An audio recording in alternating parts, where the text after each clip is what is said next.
Welcome back to the channel, and in this video I want to create something a bit longer to explain more to you about how you can get the best prices from your tradespeople on your projects.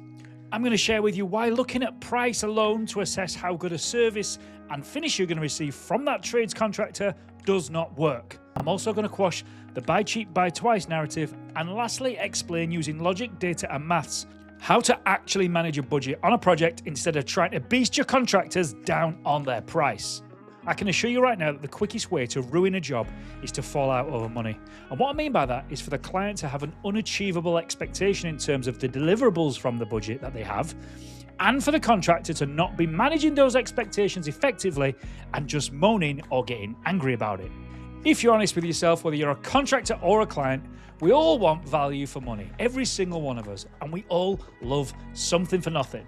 Just today, I did delivery of bricks dropped on a job I'm running, and the courier left a box of My Protein chocolate bars on top of the pallet, and I was absolutely buzzing because they were free. We love it, it's normal, so embrace that. I didn't even like the bar, but because they were free, I was so happy. But manage the expectations, which is exactly the learning you're going to get from this video, but only if you watch it to the end, of course, or just watch it to this point, pay it off, and get absolutely fuck all for your efforts. So before I do get into any of that, let me tell you a bit about me and my experience and why you should even listen to this video. So my name is Paul Tinker. If you're not already subscribed to the channel, you know what to do. And my career has seen me deliver thousands of refurbishment projects to the tune of over £300 million worth of revenue.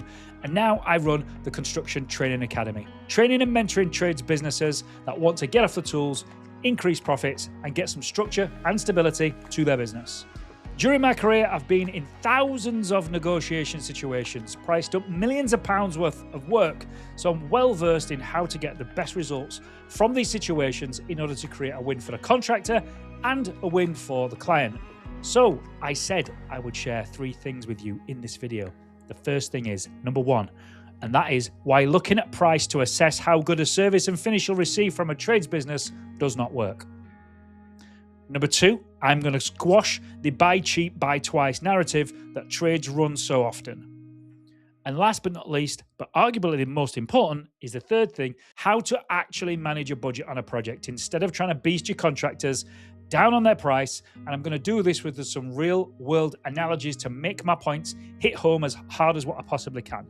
So let's jump into number 1. Let's say for a minute that you get 3 quotes, standard, and you get one at 30k, you get one back at 40k, and you get one back at 50k, just as a point of reference and nothing more.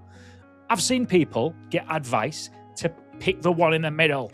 This is the worst advice I've ever heard in my life, because quote 1 has got absolutely nothing to do with quote 2 and nothing to do with quote 3. And they're more than likely absolutely incomparable, because each of those quotes in isolation have been done by different businesses.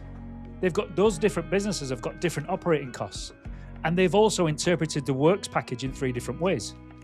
It's going to be extremely unlikely, in fact, it's not going to happen at all, like 1 in a million, that they've all seen the same job from the same size of business through the same lens with the exact same running costs, and have all devised the same solution, same offer in terms of service, and the list of inclusions and exclusions all the same, which is what would be required for those 3 numbers to be truly comparable in the first place. So that's the first reason that this is a dumb approach to selecting your contractor. And in comparing those 3 numbers, it's only the fact that you've got 3 numbers that you are able to consider one to be cheap, one to be expensive, and one in the middle, by virtue of the other 2 numbers existing. Meaning that in the absence of those points of comparison, cheap and expensive can no longer exist. We're going to come on to the solution to this later on in the video, don't worry. All I'm doing here is quashing this belief that quality can be assessed by looking at a number on a page and comparing it to another number on a page. The second reason that's probably even more important than the first is that the price, even as it stands on its own, never mind if it's being compared to another, you cannot make any assessment whatsoever of quality of service and standards by looking at a price on a page, because nobody prices up based on how good they are.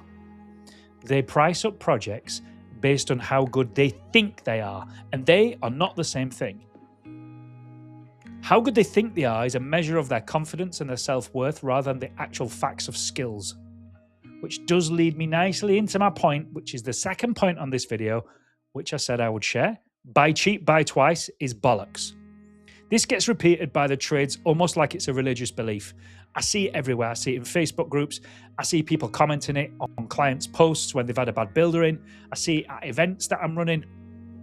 But in service-based businesses, it's often lazy thinking rather than intelligent thinking, because the phrase assumes expensive equals better. The phrase assumes that cheap equals shit. And the phrase assumes that price predicts the outcome, but in construction services, that's often completely wrong. A higher quote often just means bigger overhead, better sales process, more administrative burden, more brand positioning, better marketing, more margin, fair pricing, or just simple inefficiency, not better workmanship. Expensive does not mean competent. Some of the worst jobs that I've ever seen were delivered by the highest price. People simply reflect their own worth through numbers. That's what is really happening. I know plasterers that still charge 150 quid a day cash, and they're absolutely brilliant at what they do. And I also know a kitchen fitter that charges 500 a day, and he's average at best. The plasterer just simply doesn't believe he's worth any more than that. And the kitchen fitter thinks he's the best kitchen fitter that God ever put breath in. To see their rates and use that rate to assess their skill set is absolutely foolish. People don't buy twice because they bought cheap. They buy twice because they bought badly. Now this brings me on nicely onto part 3 of this video, which is definitely the most important, which is exactly how to manage a budget on a project instead of trying to beast your contractors down on the price. I would get this regularly in my construction business, and the top 3 things I would hear from clients when I was pricing up would be, can you do me a better price for cash? It would be, I've got loads of other work, and if you look after me on this one, I'll make sure you get that work too. Or I'll just get a straight up, any chance you can sort me out some discount? And I'll tell you why they are all equally shit approaches to managing a budget. And the first reason, number 1, is because it would just piss me off. And you don't want a pissed off contractor on a project, especially this early in the relationship. And number 2, a discount without rationale or benefit to the contractor is quite simply you asking if you can pay less for the same thing. Thirdly, it's not managing a budget. You think it is, but it's quite simply asking for a discount, and they're not the same thing. Now, what I'm going to do for the next couple of minutes is use a very simple, everyday analogy that the vast majority of people will have been through to make my point in this part of the video. And I'm going to use the analogy of booking a holiday. The price of a holiday consists of 2 key pieces of data required to arrive at a cost, which can be represented as a simple mathematical formula. And that simple formula is time plus standard equals cost. That's the base formula for now. Time consists of time of year that we're going, how close it is to the departure date, and how long we're going for. And then we've got the standard in the second part of the formula. This consists of lots of elements, but I'm going to choose the main 4 as well, just to keep things simple. The main ones: where are we going, what's the board status, how many star of the hotel is it, and how many people are going. So that's your standard. There are others, such as am I getting meals on the plane, transfers to the airport this side, transfers to the airport that side, are we getting a hire car, are we having trips, etc, etc, etc. Now let's revisit the formula. Time plus standards equals cost. In simple mathematical terms, those equation inputs are required to be known. They're required to be known. That data is required in order for the output result to be present.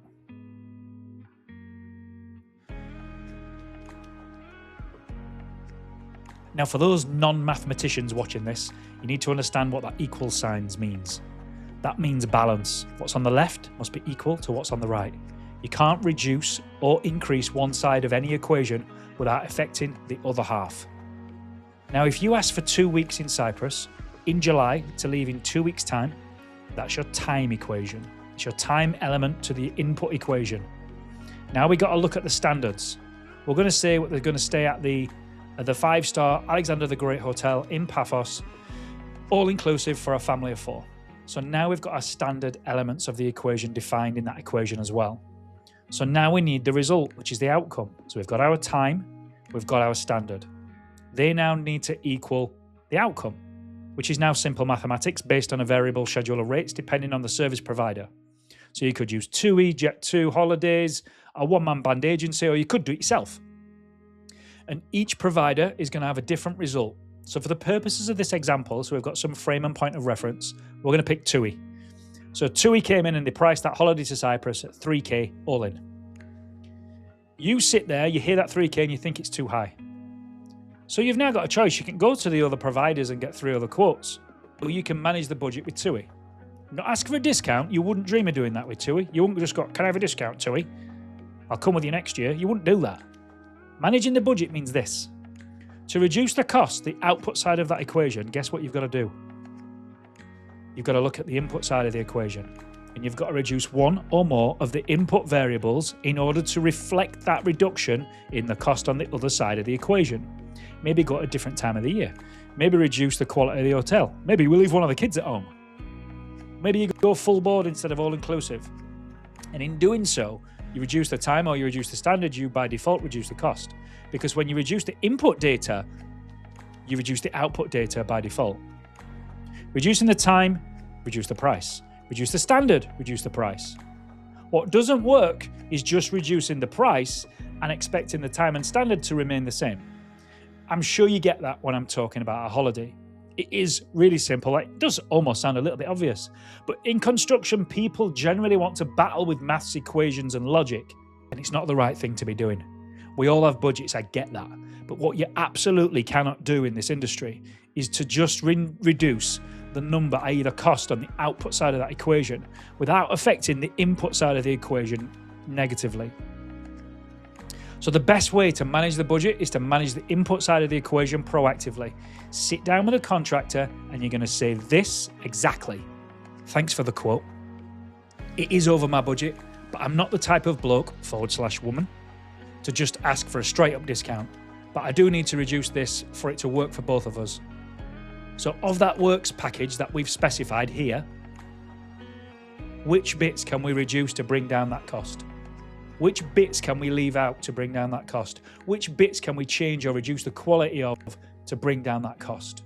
Then what happens is by reducing the input side of that equation, the output gets reduced by default. That's called equilibrium, or at least in lay terms, a happy medium. Ground where you get your project delivered inside of the number that you want it to be. Now establish what you want to spend and the contractor doesn't take any hits on his business through unnecessary discounting.